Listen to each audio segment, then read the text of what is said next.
Welcome to Reddit Reader. Redditors who have gone or were declared missing. What is your story? As a paramedic, we once attended a call for a male with sore feet. Attended a lay by the side of the road to a perfectly polite chap who did have some very nasty blisters. He'd been to a family funeral, got a bit upset, and had gone for a walk to clear his head. Then just kept walking. For 4 days.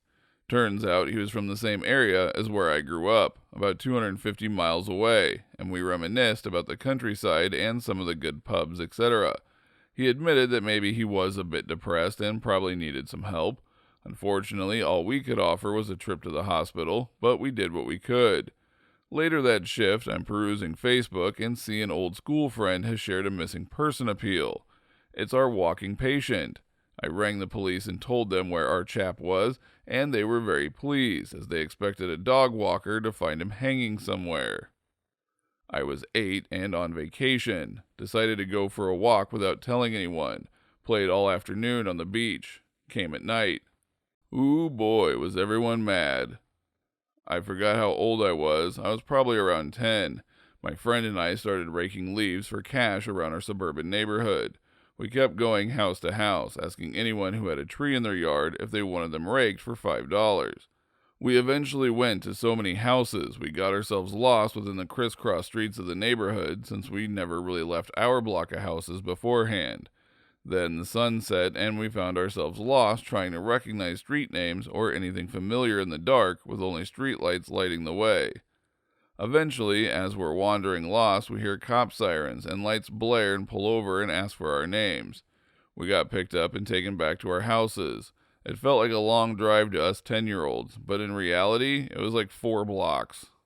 Boy, did we get the biggest scolding ever, and our parents took our hard-earned money. I was on vacation for 3 weeks, and the second week my boss called me and asked if everything is okay, because the police called them and told them that I was declared missing.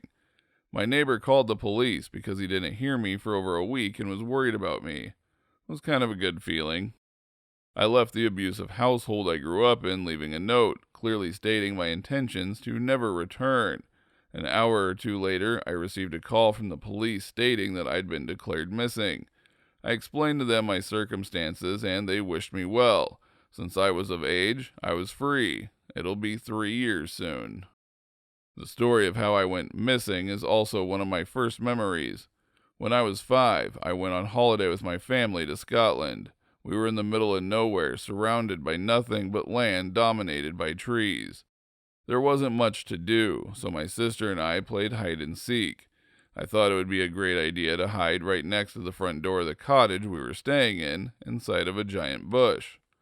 I watched my sister look for me for about 5 minutes, until she clearly gave up and went inside. However, I never give up on anything, and decided to stay until I was found. After a short period, 15 minutes or so, more people started playing the game. I now watched my parents sprint around in front of me while I silently giggled in the bush, thinking, I'm so good at this game. More and more people started to play, other holiday goers in cottages nearby, park rangers and police. I stayed in that bush for hours and hours until it got dark, having the time of my life. My sister was only 7, so she didn't help look for me and just sat by the doorstep. As it got darker outside, my yellow jacket got brighter, and after a whole day of searching for me in the nearby woods, my sister realized I was standing right next to her. When I was in elementary school, like 8 years old, my brother and me were good friends with 2 guys who were brothers as well, same age span. One weekend, we were all playing NES at their place first, and later my friend and me were outside doing stupid things kids would do. Sometime my brother leaves with his friend and comes over to us and tells me that our parents called. They will stay a little longer at my aunt's and uncle's place this night. Nothing too special, but they told him we shouldn't mind our time and can stay outside as long as we want, as we sleep at home that night. Jackpot. I trusted my brother blindly on this, and we proceeded to do stupid stuff, like kicking over trash bins. The evening fades and my friend is about to leave to go get some dinner and sleep. His parents were also away. I didn't think a second about going home because I was allowed to stay outside for so long, and I will definitively enjoy it to its fullest. It is already really dark, and I trample down some patches as I wander through my hood. It is beyond 11 p.m., and this is really late for an 8-year-old when I see a car approaching. I was always good with remembering license plates, and immediately notice that this is my parents. Since I was raised well behaved, I did what was right. I waved at them as they were passing. They didn't see me first because they immediately hit the brakes once they did, jumped out of the car screaming, and threw me in the back. I had no idea what was happening, but was sad that it looks like the night of my life was over. At home, I noticed that my mom called the local police, telling them that I was safe back home, and my dad struggled between punishing me and just being glad I'm home alive. This is when I was able to tell them what happened and why I wasn't home when they came back. You know, bro told me that you called and allowed us to be outside as long as we want today, so I'm not understanding why you are so upset about this. You guessed right. He had no idea what I was talking about.